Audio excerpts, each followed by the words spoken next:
Hello, everyone, and welcome to another episode of Cop Talk. I'm your host, Kevin Schroeder. I'm here with my co-host, Captain Ed Mamet. Hello, WABC listeners. Here we are again for another episode of Cop Talk with two interesting guests. So today we're going to have a roundtable session. We have two special guests here today. First guest is retired Detective John Wilde, over 27 years, vet with the NYPD, was also on the board as a welfare officer for Queens with the Detective Endowment Association, has two sons who's retired from the job, one as a sergeant, one as a lieutenant, and he's also the past president of the RDNY. Welcome, Johnny. Thank you. And our second guest here is retired Inspector Paul Valerga. Paul is a 27-year vet of the NYPD. You wrote some books, I believe, right? Yes, I did. Okay. Yep. And your last command, it was the New York City Police Department Academy, where you were the CEO of the Specialized Training Section, correct? That is correct, yeah. Okay. Gentlemen, welcome. Thank you. We're going to get right to it. Johnny, what is in respect to the police, how have the times changed from when you were on the job and today? Well, if you think about it, when I came on the job, I remember I went into Brooklyn, and the first post that I had, I remember just coming out of the academy, and guys drove me out to the post. And when I got to the post, I remember that guy's words. He was one of the best cops that was in the precinct at the time. And he said to me, "Look, see this post you have here now? You are the one that decides who stays and who don't stay. If there's troublemakers here, you move them. You get them away. You're here to protect the store owners and the people that are walking in the street." So I said, all right. I go, what happens if there's a group that don't move? He goes, there's a whole load of us.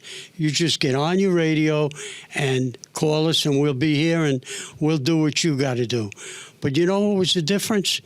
When I got out of that car and went on post in uniform, everybody that was on that street knew I was there. And it was like, you know, you hear them when they do the, 5-0, 5-0. But no, and you could see the bad guys didn't want to be there with me. They would leave. They would walk away. And the good people would come out, talk to you. You see people in the street. I talked to everybody. So it wasn't a bad thing because I talked to everybody. I got to know them. They got to know me. And they respected it. It was a different thing. If they all would come to me and tell me, hey, down the block, this is going on or that's going on. And it became like you belonged to them, that right. You were their law and order. You were the guy that was going to protect them and their families there. And they respected you for that. I mean, it got to be, it was on a first-name basis. They were, when I was there, either day or night, when they passed me, hi, John, they would talk to you. And it was a different world. It just, if I went to get involved in something, you almost felt like they had your back. They didn't walk away from you. They stood there and watched that if you did need anything, that they could actually help you. They respected the police officer in uniform, basically. Big Actually, time. the neighborhood people would get involved if you needed help as well, not just be filming the situation and send it to... Right, there was no cell phones. Right, exactly. It was all right together, like they would talk to you. They wouldn't... Right. Take a picture of you, which is dumb. And just to tell you a funny story on that is that I worked with this guy that was the best cop. We went to a thing on Ocean Avenue, and we were there. And this isn't like because you were a cop you could do these things, but a guy had beat up his wife and then came down the stairs, broke into a house, and disarrayed the whole house. When we pull up, he's coming out the front door, and we grab him. We got him. There's descriptions there. We got this guy. With that, we're doing what we have to do. This guy ain't going easy. We're fighting in the middle of the street with him. And then all of a sudden, a guy comes walking out of the apartment house, and we're over there trying to control this guy and having a tough time at doing it. And we're the only ones there. It was on a late tour, I think. And this guy has a Polaroid camera, and he's snapping pictures. So the guy I'm with is a tough piece of work. Great cop, but tough piece of work. We're not paying no attention to this guy. With that, another gentleman comes out of the building and he goes, "What are you doing there?" And he said, "Oh, I'm looking at these cops, what they're doing." He goes, "Did you live here?" He goes, "I'm visiting." He goes, "What is that with the camera?" He said, "Well, I want to document it." The guy took the camera, put it on the floor, and smashed it. Wow. Yeah. Polaroid camera in 1,000 pieces, because this guy knew what we were doing. We were there for them. And this guy was coming over to take pictures of us doing it. Yeah. But now it's an everyday thing. And cops know that they're doing it. You know, John, give our audience a little bit of your background as well on the job, when you were on the job. Yeah. I came on the job late because I was coming on in 65. At that time, they used to investigate you out of a precinct. So I had 2 sergeants investigate me. I was ready to come. But the World's Fair, I was driving a dump truck making twice as much as cops. So I had 2 kids. I did 4.5 years in the service. And when I got home, I got a job in a company called Sicilian Asphalt, and owned by Irish people. But I didn't come on the job then. And then when I got called back, again, they recalled me back. I went, and I came on a job. I went to the academy, saw some great people there in the academy, people that, it was different then. They could tell you like it is. Yeah. They would tell you things like it is, how you're going to be in the street. But I already had veterans time. I was in a job. I had a job for years. I wasn't a young kid coming on. So I had a background of life. I was married. I worked. I was in the military, and it was a different world back then. But I came on. I went to the academy, got sent to Brooklyn, stayed in Brooklyn. Then in the 75, even though I had service time, I was 1 week out of Vietnam, and they didn't accept that as being able to stay on the job. The guy that I was working with was in the National Guard, and he was in the mail strike and broke his hand. He stayed, and they laid me off. And then I had a lot of cases in Brooklyn where they called me to testify. And when I went to testify, it was part of the mob that back then that was testifying. I said, "Hey, how could I testify? You got me laid off. I have no gun or anything." I said, "You're going to ask me to go to court and testify against this guy." He was hooked up with Gallo years ago. He was a tough guy for them.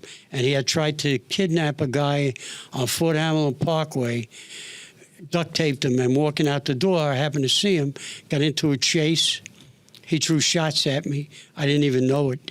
And then the gun fell apart, and we locked him up. But then he got out on bail because they didn't present it in 72 hours, I think. Yeah. They didn't present it to the grand jury. So they gave me my guns back. But the funny part was the guy that was getting kidnapped was part of testimony in the Jardy Commission, or Knapp Commission. And he was considered a wise guy. But the department came and told me, "See if you could get close to this guy. See," and I was a uniform guy. "See if you get close to this guy. See if he gives you anything." So I said, "Yeah, all right." So he used to pick me up with a car at the precinct, go to court. Then we would go to lunch. Well, right after that, I'm in the office in the precinct one day, and they come and take me, DAs, come and take me to Brooklyn Courthouse, put me downstairs in a room, and they're talking to me. And they're saying, "Yeah, how come you know this guy?" Blah, blah. I go, "But they told me to get close to this guy." They go, "Who?" I said, "I think it was Internal Affairs at the time, told me to get close to this guy." I said, and I did. I did nothing wrong. It was Giuliani was in the office then.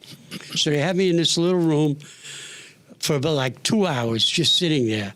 And finally they'd come in and go, all right, yeah, we found out about that.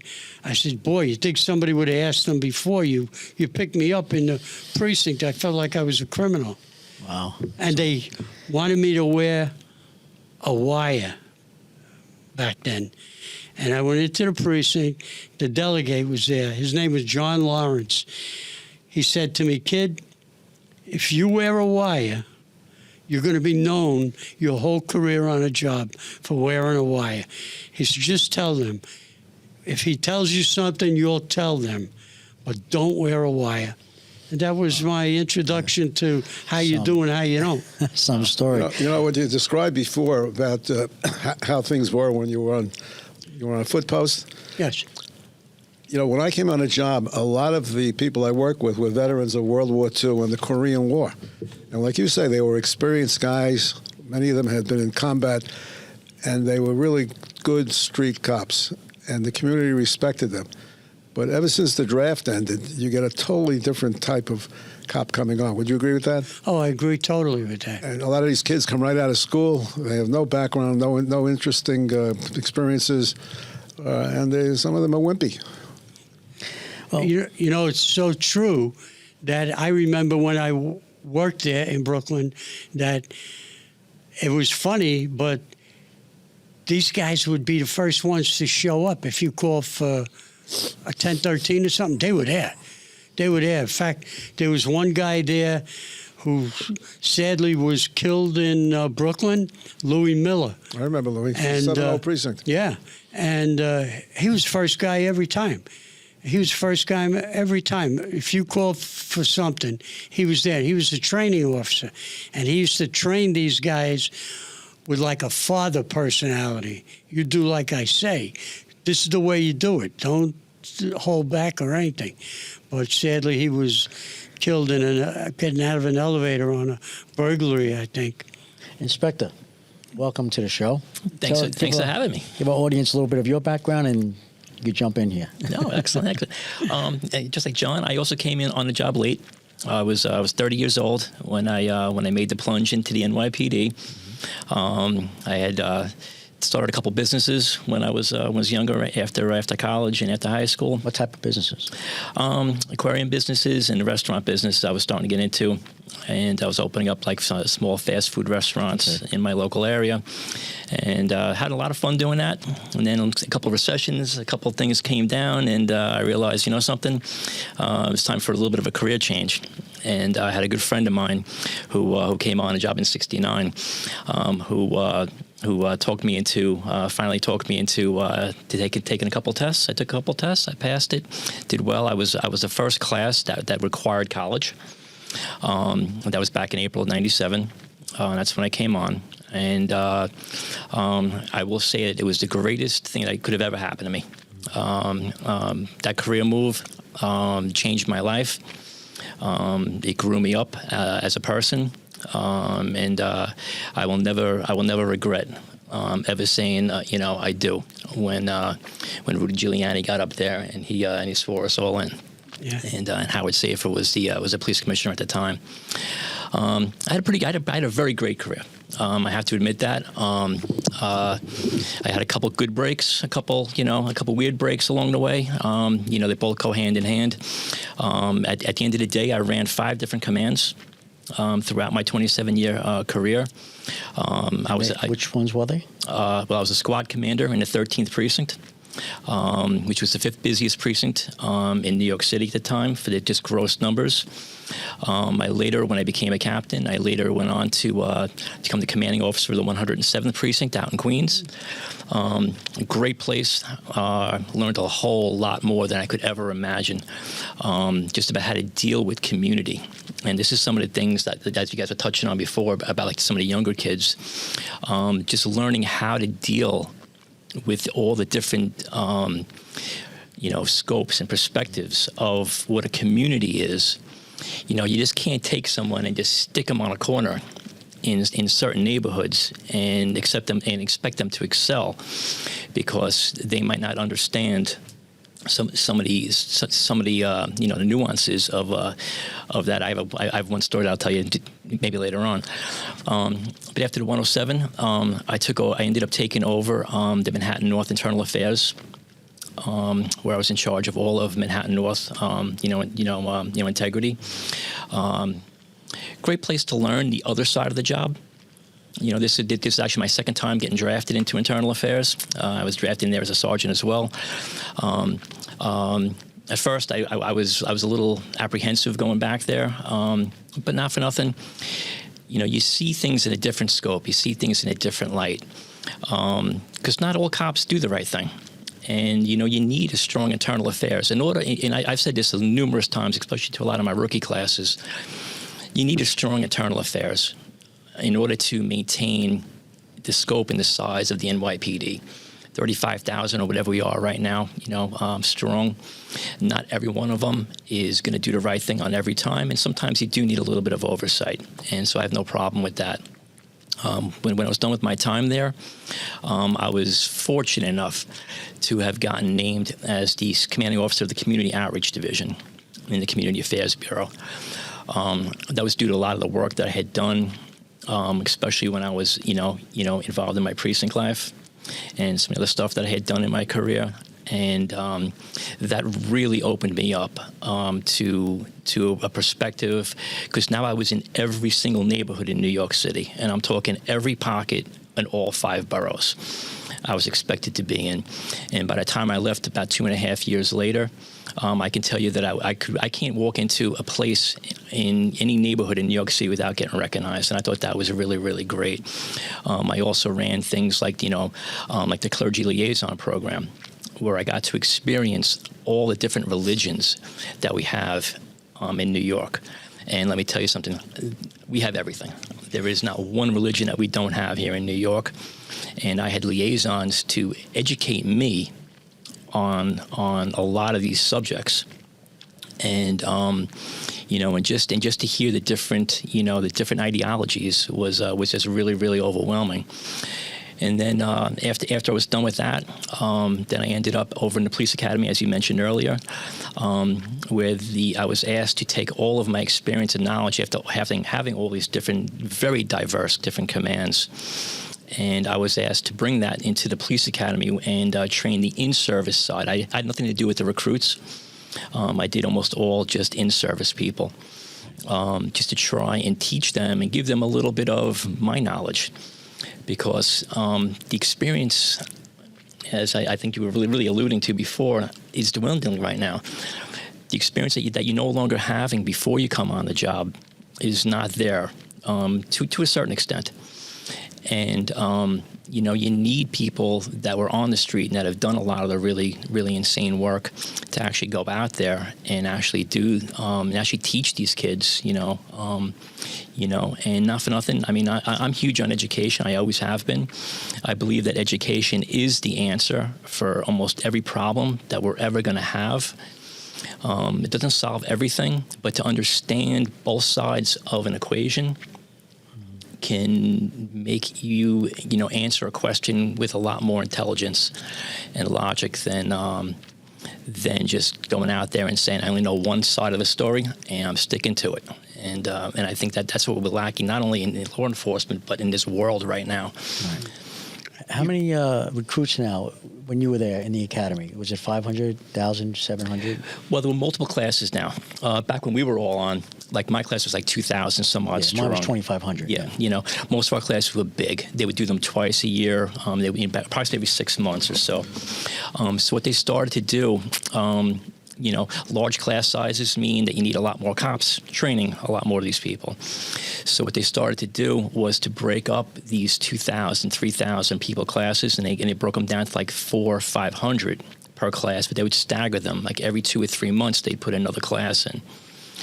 And then in some respects, it was really cool because the guys who were there for 3 months more than the brand new guys, they could kind of teach them a little bit about what to expect, because a lot of people drop out before they experience, and graduate. And some of that's due to the fact that, they don't really understand what they just got themselves into. Right. Because the paramilitary organization is a lot different than hanging out with mom and dad, and friends. This is a real job. That's another thing that I don't think a lot of people understand is that our job is so diverse.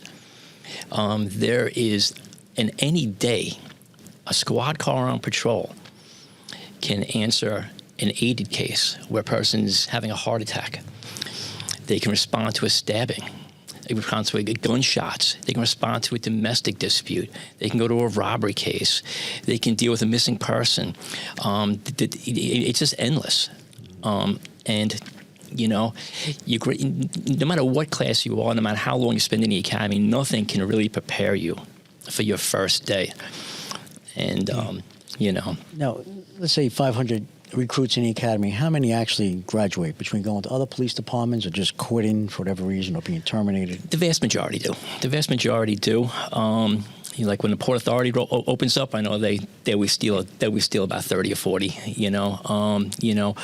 Nassau and Suffolk County definitely dwindle that number down. A few people don't make it for various different reasons. Either they fail academically, physically, things of that nature, or they just don't like it, don't want it, and they just leave. But I mean, the vast majority of them actually do. Yeah. What's your opinion of the requirement for college? Do you feel that's very important? I'm mixed. What'd you say? You're Compared mixed? to the days now, the way they act in college. We'll get to that. There's a 2-year college requirement, right? To come on the job? Well, it's actually 60 college credits or 2 years military. So, because 60 college credits is not a degree. It's not it doesn't have to be 2 years. It's just an amount of credits. As I said, I'm mixed on it. It definitely has some good points. But it doesn't take into account life experiences. And that is absolutely huge. Well, there is a move to do away with it, particularly among the minority groups who claim that they can't meet those standards of college. Yep. But there are people like Ray Kelly and myself who feel it's very important because at least the people that go to college before they come in the police department have some background in how to write, how to speak, how to deal with knowledge. Yep. That doesn't mean that someone who doesn't have the college education won't do a good job. I mean, when I came on a job, most of the people were high school dropouts. Yeah, I know. But they were good cops. Yep. They, as I said before, many of them were veterans of World War II and Korea, and they were pretty good. Yep. It's something you want to be. Good cops. That's a great point. Cops from day one. They wanted to be. That's why they took the test. It's just my thing alone. I was 30, going on 31 when I came on. I used my military time to come on, but I was making almost twice as much money there. But I always wanted to be a cop. Always. And I never used to use that word cop because years ago, police officer was the term, not cop. It used to be police officer. Cop was a slang word when I first came on the job. But they've lost something with it where every time something happens, like you were in internal affairs, you were so right that somebody's got to control it. If you get one incident happens, the media and everybody will play it up like every cop is that way. You can destroy law enforcement across this country, as we witnessed back in 2020, with one incident, and it doesn't even have to happen here or anywhere near New York. They let that thing go with George Floyd. George Floyd, they got statues of him and everything now. He was a criminal. He never would have had something with a police officer if he didn't do something wrong. And most people that don't like cops, either they had something that did something, including a lot of our politicians. They were pulled in because they did something, but they don't tell you that. But they just go ahead and pin every cop. Every cop is this, every cop is that. But just getting to how you say they operate, I went to the city and I walked over. I didn't know if the Carnegie Deli was still open. Oh. I walked over to two cops in a place. radio car, That's a whole other story that we can get into. which is different. It's so different. They should be paying attention to what's going on around them. And I see that they're young. This is a new generation on the phones. And I believe that they shouldn't be. Like in a car. I don't think you should be able to use your phone in a car. There'd be less accidents if they were you. Pull over, get off the road and call up. But I walked over to this car and nobody even saw me coming. Nobody even saw me coming. And the first thing that stuck in my head was Lou and the Ramos that were killed in there. I said, nobody's paying attention to me walking up. I walked over, I had a bang on the window. I said to them, hey, is the Carnegie Deli still around? I told them I was retired. Is the Carnegie Deli still around? Hold on a minute. They work there. They get on their phone and start looking for the Carnegie Deli. I said, you work here? I said, you never heard of the Carnegie Deli? I said, you got to be kidding me here. So then finally, before I walked away, I got away. I always have to finish my conversation. I said, guys, did you know who I was when I walked up to the car?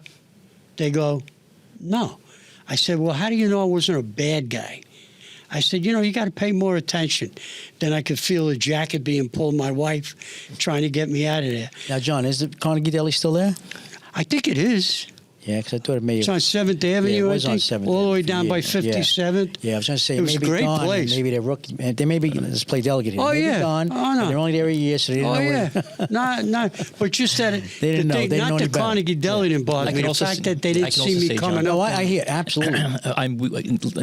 That point has been addressed at high levels in the NYPD for a while now. I know when I was a CO to 107, if I saw anyone's heads buried in a car, I would make a big deal about it. There's a lot of people that do make a big deal about it, but it is up to the individual. And if you're on, and right now they are a lot more reliant on their cell phones right now, and the job is partially responsible for that as well. Well, Well, their memo book is the everything. phone now, Everything is now their phone. Even the dispatchers. Okay, they get their jobs before it comes over on the radio. You can actually witness live, calls and stuff like that. So there are some reasons why they should actually be on their phones, but now everyone's partnered up. Like when I was talk about how the job changed, even back in '97, we all had solo foot posts. Yeah. Okay, not double. If you could see another foot post, the little shoe fly, the captain would come around and they bang you right out, especially as a rookie standing there on a foot post. Now that's changed. If they're both on their phones or if they're both in a car with their head down, then I have a huge problem with that. But if it's one-on-one, I can actually oversee that. But to not observe someone walking up to a police car in today's day and age, you're 100% correct. That's completely unacceptable. Just tactically, like when I was in the academy, one of my biggest units was the intact unit and the tactical units. And they all strive very strongly to teach. Get your head out of the phone. But like I said, the unfortunate reality is that there is some need for the cell phones these days. What happens is sometimes conversations get put out there to the public. If you could remember when somebody made a stink in the paper about they were watching cops on the train stations and they were always on their phone. They made a big stink about it. And then the mayor says, I'm going to take care of that. That's going to stop it. But he didn't even know that they were getting that information from the communications. They were being told things to look for. This guy just did this guy just did that. And it just got away. We're too like down or whatever. You can't use certain terms, certain words. And that kind of messes things up. The cops got to think, here he is faced with something really happening, and then he's got to start thinking how. Worst thing that turned New York upside down, and it stays in my head every time I think of a cop. It stays in my head. The Bronx, was it? where they dumped the water on the cops and they walked out and nothing was done. And I said to myself, years ago, they would have been in them buckets. Them guys would have been put in their buckets and taken back to the command. And it would never happen again. No, that should have never, ever happened. And the fact that just this police officer the other day, female officer, gets punched in the face and knocked down. Horrible. What is that? Tell them, the media shows it one day. Oh, yeah, this happened. It's forgotten. That is the worst thing that could have happened. That poor girl should have never been punched in the face like that. No one should be punched in the face. They don't have to pay. That's the problem. They do things they know they could get away with. I see it. They do things right in front of the police. They don't care because they know if they get locked up. Just look at what's going on with what we invited into New York, the migrants. I mean, they beat up 2 cops on the ground, and all I'm doing is watching this video and saying to myself, why did they ever do away with a nightstick? Right. The first guy down on the ground, okay, he's down. They were on him. His partner, Cubs, if he had a nightstick, I'm going to tell you from experience, them shins cannot take a nightstick. You would go down to the ground if you were hit once with a nightstick. No way them cops should have been put through that on the ground. And then they lock them up and they walk. And then they go to California, go where they want, and they left the city. And that's the people. It shows the people. Well, the cops ain't got no authority anymore. Yeah, they're videotaping the scene. That's how you watch a video, right? We all watch these videos. How about everyone helping the cops out? Jumping in and helping them out instead of videotaping. Talk about lack of respect for the cops. Oh, yeah, of course. Well, there is no respect. There is none. I mean, listen, a cop in uniform tells you, stop, police, you're under arrest. Okay, stop, put your hands behind your back, you'll get your day in court. Compliance. There's no compliance here, and then that's what escalates everything, okay? So, the cops are doing their job, but these perpetrators think they could shit all over the cops, and that's what they're doing and getting away with it, like you just said, John. Yeah. There are things that you can do, and they get away from it. I remember when we first in the commands, they put stop police, they put them in your lockers, they had these things taped. These people knew who we were when we got there. They know who we are. Yeah, you're in uniform. They see you. They know. They're yelling 5-0 on the block, and everybody's doing things, and you lock these people up. But nowadays, it seems like the cops can't act the way.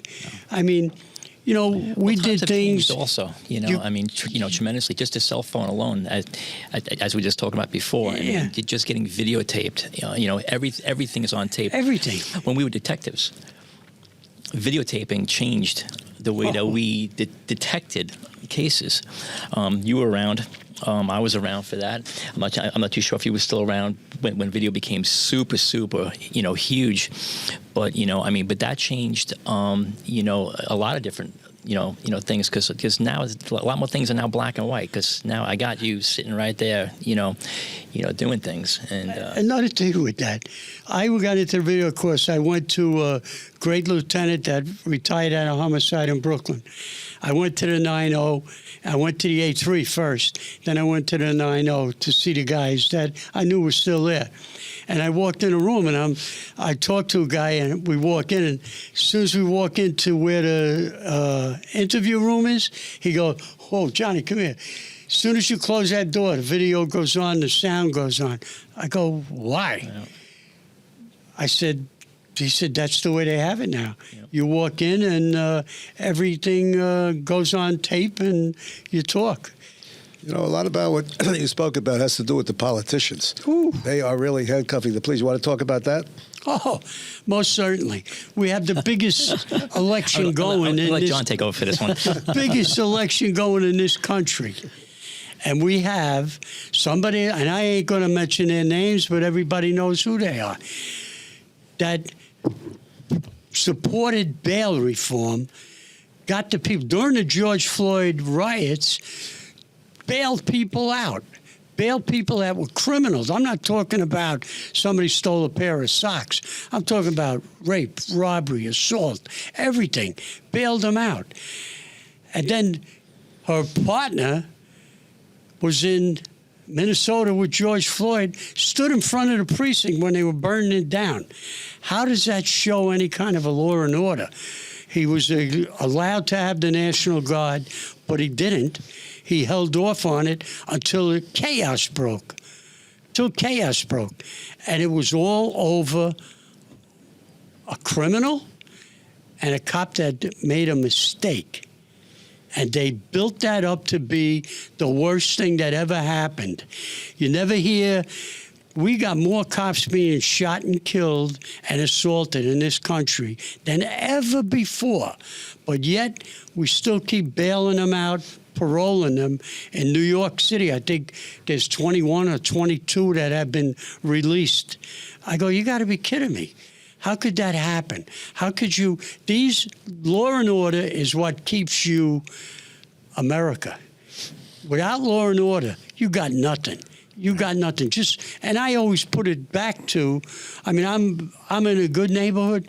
I worry more about the people, the good people, in a bad neighborhood. A bad neighborhood. How do they function? You should be paying more attention to them people than the criminals. These people can't come out of the house at night. They can't let their kids come out. You read the paper, people are being shot in streets where they just see that. Got kids being shot, and nobody pays attention. Well, let's take that to a local level. Look what's happening here in New York. Qualified immunity has been taken away at the state level and the city level. Then you have this stupid thing about how many stops you make. Cops have to make out these reports for every encounter. Then you had the restrictions on how to deal with mobs, where they had this system set up where, you should know about this, Inspector, where you have to take certain steps before you can call in reinforcements. Yeah. And then the most recent, this idiot in the city council, she wants cops to now have personal liability insurance. I mean, who's going to pay for this? The way it is now, you are indemnified by the city. If you act in good faith, the city will represent you and pay out any money they have to. Now they're saying, this jerk is saying that the cop should get personal liability. Now, what insurance company is going to insure a cop, especially in New York, you know?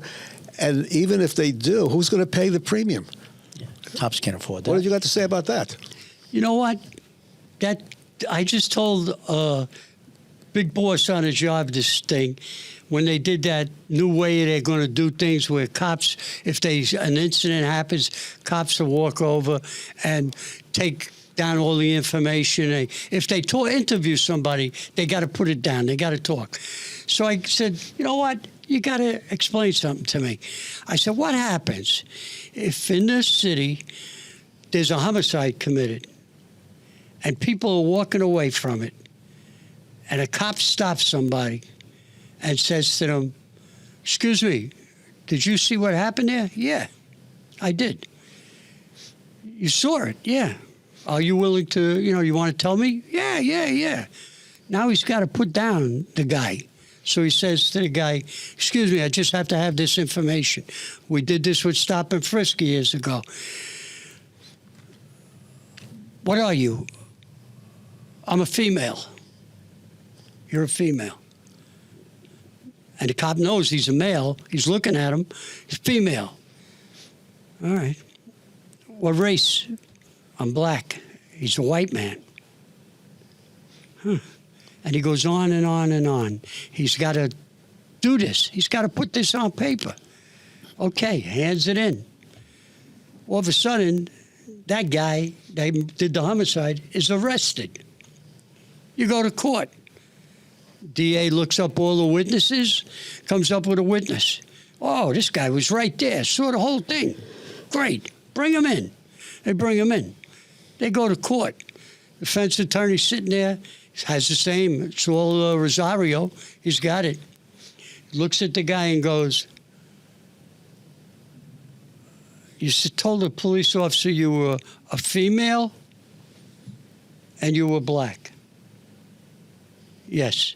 Then he goes on for the other things. Then he turns around to the jury and goes, how could you believe this guy that he saw that homicide, if he's telling you he's a male, female, but he's a male, and he's white, not black. So how could you believe him? He was lying to the police officer. Stop. The captain said, good point. I said, don't these people think, or do they just get a title and think that they can say whatever they want with nothing coming back at them? Because nobody goes back at them. I mean, why should, I mean, they don't, if you are a cop, you're in law and order in this city, you took an oath, why would you not believe what this cop's telling you? I know there's been guys that didn't do the right thing, but they got caught. They got caught. And they paid for it. But I'm saying, how do you show respect when you got these stupid little things that they put out there to the public, like, ridiculous? How come you can't turn around and say, hey, back up? I remember cases where we were up in a squad, came down, and the boss came over to me and said, move these people a half a block away. Mm-hmm. Media and everybody. During the, Anthony Vendetti case, there was a load of media and a lot of local people there because locals were arrested for the homicide. And I remember going out, and we had the authority. I said, all right, everybody out of here. Everybody down the next block. And we moved them. You can't do that now. Now you're infringing on their... you can't move them. You're trying to... You weren't... They were just going to be annoying being there. They interfered with what the police were doing. Let's move on to another topic. The pro-Palestinian, pro-Hamas demonstrations. Paul? I mean, first off, we're not going to solve the Middle East problems here, in an hour. But some of the things that I just don't like about this is, I mean, you're taking, you're spewing hatred, and a lot of hatred. Like, I'm glad you asked me this question. When I was in the Community Affairs Bureau, I started a program that was called Stop Hate NYC, and that was all about hate crimes. I sat on the mayor's office of the prevention of hate crimes for about a year and a half before COVID happened, and I actually, I feel really strongly about the fact that we need our Second Amendment rights. We need freedom of speech, and I have no problems with this thing. But where I draw the line is the professional antagonists that are coming from all over the country, that all they want to do is just stir the pot up. And then you have college professors, and this is actually disturbing to me, who are actually educating their students on how to protest and how to hate. And, if I was a cop on a corner, getting up on my soapbox, and if I started doing anything even close to this, all right, first off, my picture would be on the front page of the paper, and I'd be fired, okay, almost instantly, okay? I'd be suspended instantly and then fired immediately. You have college professors that is still, to me, a very respectable position. But when you have people, like I said, that are warping students' minds to get them arrested so that they can live out their fantasy because maybe they didn't have a chance to protest, whatever. I find it to be just utterly disgusting. I retired right before these things all started, but I was reading some of the stats, and it was almost like 40% of the people or something like that, don't quote me on that were arrested at Columbia University and NYU and all those other places. I think it's like 40% of them aren't even college students. What are we talking about? Paid. What are we doing here? And again, I get the fact that there's a lot of legal ramifications involved in this thing, but someone has got to figure out a way. Maybe the feds have got to step into this thing. Once you start crossing state lines to spew hatred, if we were to do this, okay. I mean, obviously they're targeting Jewish people right now. as far as I understand this war, and again, this is a Middle East conflict that's been going on for thousands of years, and we're not solving this thing, here. But the bottom line is, from what I understand, that Palestine sent rockets and missiles into Israel that started this basic conflict right now. Israel retaliated, as in my opinion, that they're in their rights to do so. But now you're spewing hatred against the Jewish people, okay? Who in New York City, just so everyone knows, has the highest rate of hate crimes against them to begin with, and now you've only I'm sure the numbers have just escalated ever since this. Now if we were to do that against another race or another religion, we would have civil war on our hands right now. And like I said, I just have some issues with why it's happening and how it's happening, and then to read that there are certain college professors and high-ranking board members of these schools that are basically funded by Jewish people. Columbia University is basically sponsored, okay, by a lot of Jewish people, who came out and decried how they called the NYPD to clear a building that had been taken over hostilely by these protesters who, for approximately 40%, weren't even students. And yet, what are we talking about here? This world is upside down right now. I can't fathom this. How this could even be. Inspector, how did the universities allow this to happen? How did they allow them all to come on campus? First of all, they're trespassing if they're not. It shouldn't be on campus, the 40% you're talking about. Okay, but then they let it get out of control. The security, and I know a lot of these universities like Columbia, NYU they have a big security force, and most of them retired guys. I'm sure they were told to stay down. However, it should never came to a point where NYPD has to come in and clear out the place. And then you call us to come in. I'm sorry, John. You call us to come in, and then there's all kinds of crazy allegations. And why are the police on our campus? Well, guess what? If you don't let it get out of control, we wouldn't have to be there in the first place. We don't want to be there. But Kevin, to take over a building, think about this, okay? When you're setting up tents, on a great lawn, okay, right. You're making a point, you're making a statement, okay, I get that, blah, blah, blah, blah. You want to protest again? I have no problems with protesting. I have a problem with some of what they're saying right now, but the bottom line is, it's fun. You want to protest, God bless you. Sure. This is America, and we can do that. But they took over a building. They broke into a building, which is what? Burglary at that point. Yeah, sure. Forcefully took over and refused to relinquish it. Mm-hmm. Okay? What are we talking about here? How is the NYPD at anything other than absolute total heroes for sending in our elite ESU units? Okay, no one got hurt. Okay, from what I heard, around accidentally got discharged. Okay, I can deal with that. That's going to be investigated, and whatever that investigation turns out at the end of the day, I'm guarantee is going to be 100% on point. And if someone did something wrong, they'll deal with that. But again, what are we dealing with here? We're not talking about rational people here. No, John. You know the man. You've been to his birthday party, Father Lloyd. Yes. He died at 103.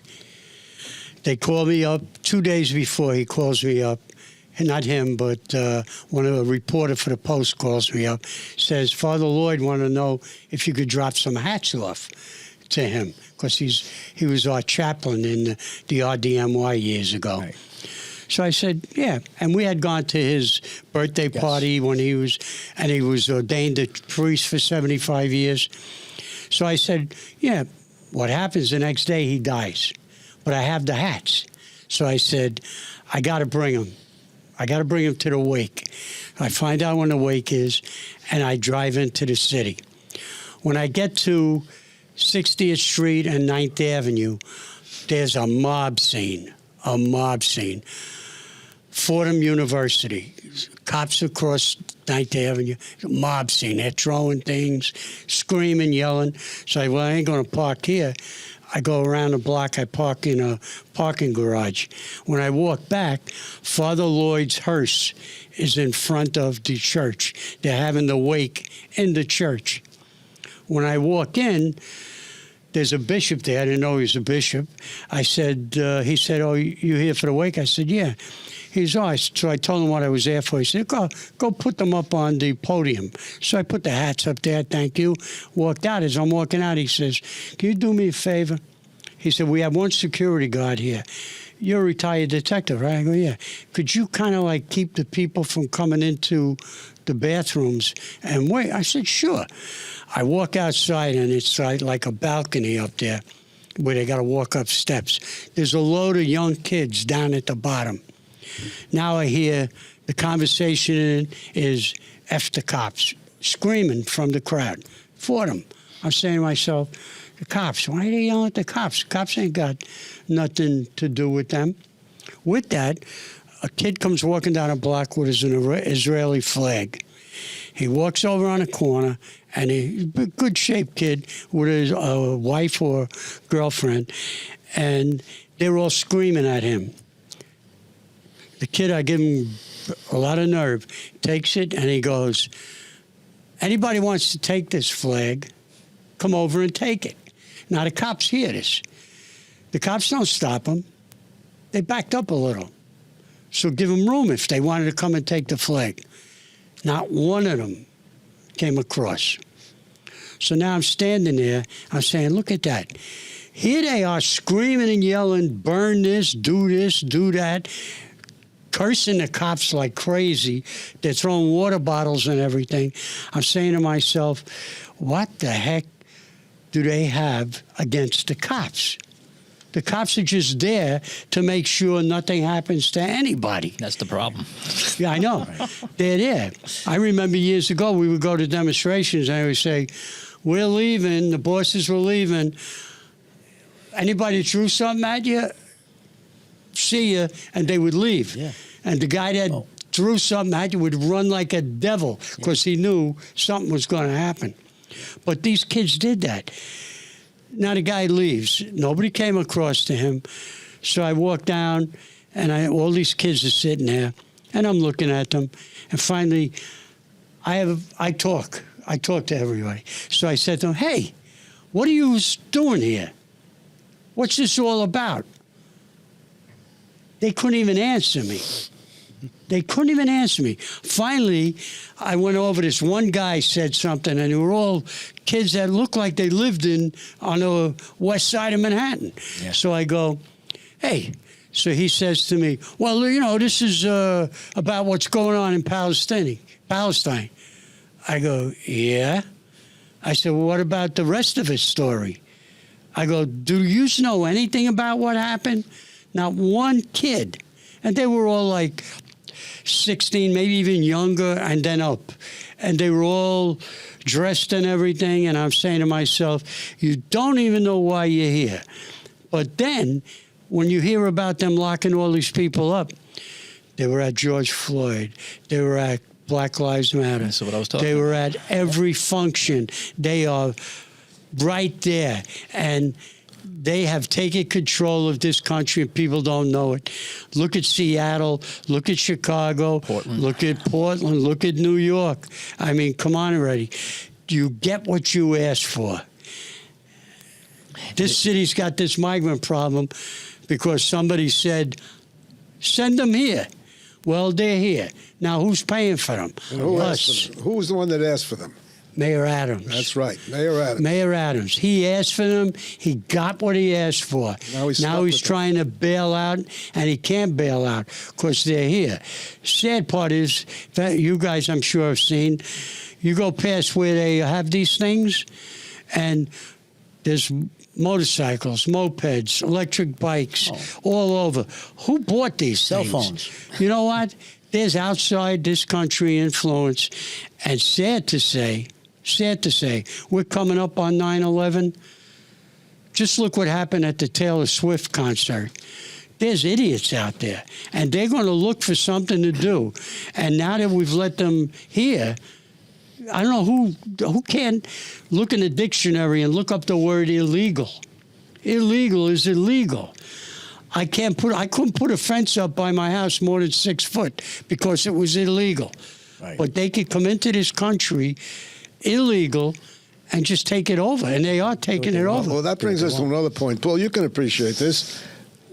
they create a major problem for the police. Now, you know very well that oftentimes the police are the first ones to come in contact with them, Yep. right? Whether they're an aided case, whether they're a traffic stop, because some of them are driving around with, with phony licenses, or a crime, whatever.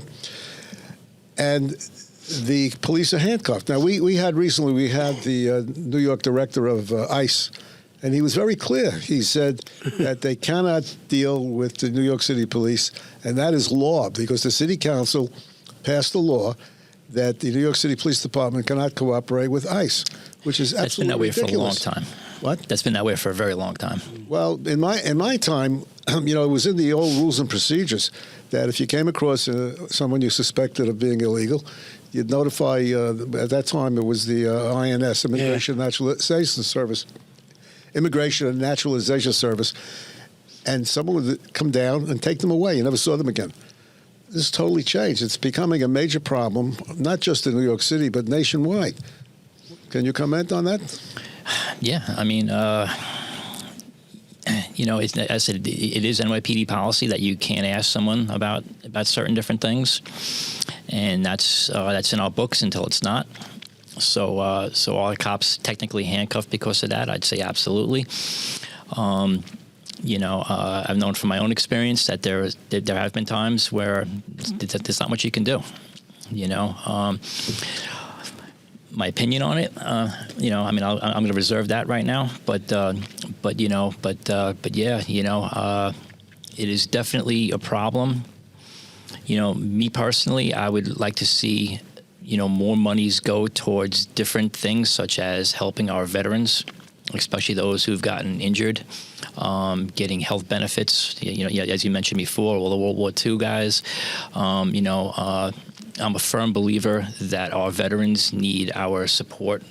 I'm starting to see it a lot more, which is fantastic. I think we need to reallocate some funds so that, like I said, like you used to outside of Times Square, Penn Station, you used to see a lot of the veteran guys sitting there in their wheelchairs and stuff like that. Thankfully, I don't see that as much any longer. But like I said, I would definitely rather see our funds go towards people who have defended this country, gotten injured, gotten hooked on different things, mental, because the mental anguish going to combat. I've never been to combat. I was not in the military. That's one of my regrets in my life was not to have joined the armed forces.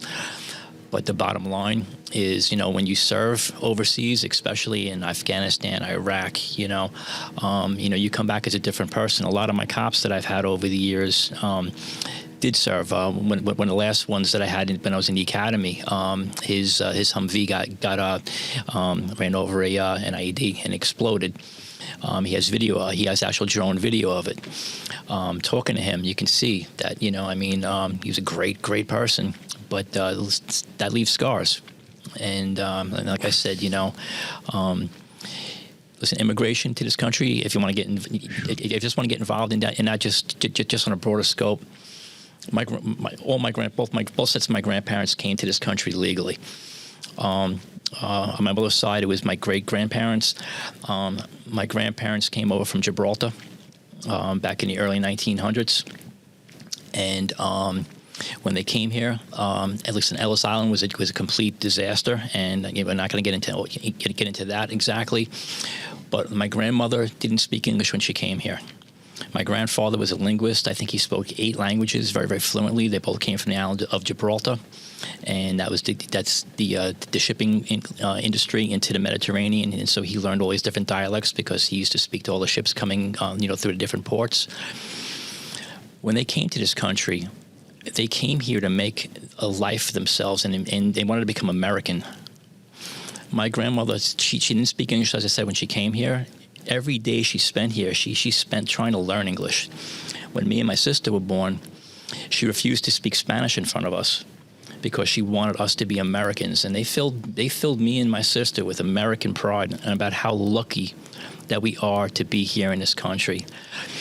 What you said before about illegally coming into this country, my only take on this thing is, this is my biggest take on this thing, is that if you're going to be a law-abiding citizen to come into this country, or if you say that you're going to be law-abiding, you can't break our first law coming into the country and then tell me that you're going to be a law-abiding citizen. Right on. Some of these people are going to be wonderful people, and they're going to do, and they're going to increase society. I have no doubt in my mind. It's just sheer numbers, you know. I mean, listen, you take 1 million of anything, you're going to have some great apples, and you're going to have some bad ones. One thing with that, what you just said, and I said it from the beginning, when this first started, you saw a lot of families coming in to the country. You saw families with their children and stuff coming into the country. And then once that started, all of a sudden, it became young to middle-aged single men coming into this country. And the first thing that snapped in my head, the way I was brought up, is how did you leave your country if you had a family there? You left your family there. You're saying you couldn't get along in your country because it was chaos. You couldn't get work. You couldn't do this. And all the gangs and everything. Well, where'd you leave your family? Did your families come in somewhere else? These single men came in here because they were released from Venezuelan jails, all these crazy people, and we got them now. Yeah. All of them come in here. Who would come into this country? I have relatives that came in. My wife's family, her grandparents all came in. They did not lay in the streets and expect somebody to feed them. They came into this country, the first thing they did, if they had to stay somewhere, they were very well respectful and everything. These people come in, I passed Roosevelt Hotel, I couldn't believe it. They're laying in the street. We went to Delancey and Allen Street. They're laying on the upper subway things, the grates there. They're laying there. I'm saying the people that came into this country legally came in the right way. They respected this country. They wanted to come to this country to make life better. These people are coming here, it seems like, for a party, because all you hear about is them drinking, doing drugs, having parties. Randall's Island, they hit Randall's Island, and they made a big stink. The ACLU made a stink. Oh, it was a hot day. They made the people come out from inside the tents and stand outside. But if you looked at the video, the city supplied food and water and everything outside when they were out of the tents. And when they went in the tents, they came up with guns, knives, drugs, and everything, went into the parking lot, found stolen motorcycles, stolen car, unregistered vehicles. Who's buying them these things? If they came here with nothing in their pockets, then how did they get this stuff? I mean, they came here, and the mayor had them handing out gift cards and stuff over there, but that ain't enough to survive here. And if you look at it, it's all men. It's all men. No families. You didn't take your family and come here. To me, you dishonored yourself if you had a family and you left them there to suffer and you came here by yourself. Come on. Yeah. Gentlemen, unfortunately, we're running out of time, so I'll have to definitely, in the future, have you guys back on for a roundtable session, okay? Captain? Well, I think this has been a very interesting session for two veterans of the New York City Police Department, and we really appreciate you being here and giving us your wealth of knowledge. Well, thank you for having us. Exactly. Thank you for having us. Johnny, thank you for your service in the military, and thank you for your service with the NYPD. Paul, thank you for your service with the NYPD, and we hope to see you guys real soon, okay? Everyone, thank you for listening to another episode of Cop Talk. If you like what you hear, please subscribe. You can follow us on Twitter at Cop Talk WABC. That's at Cop Talk WABC. Until next time, God bless you, God bless the USA, and God bless law enforcement throughout this country as well as beyond. Thank you. Till next time.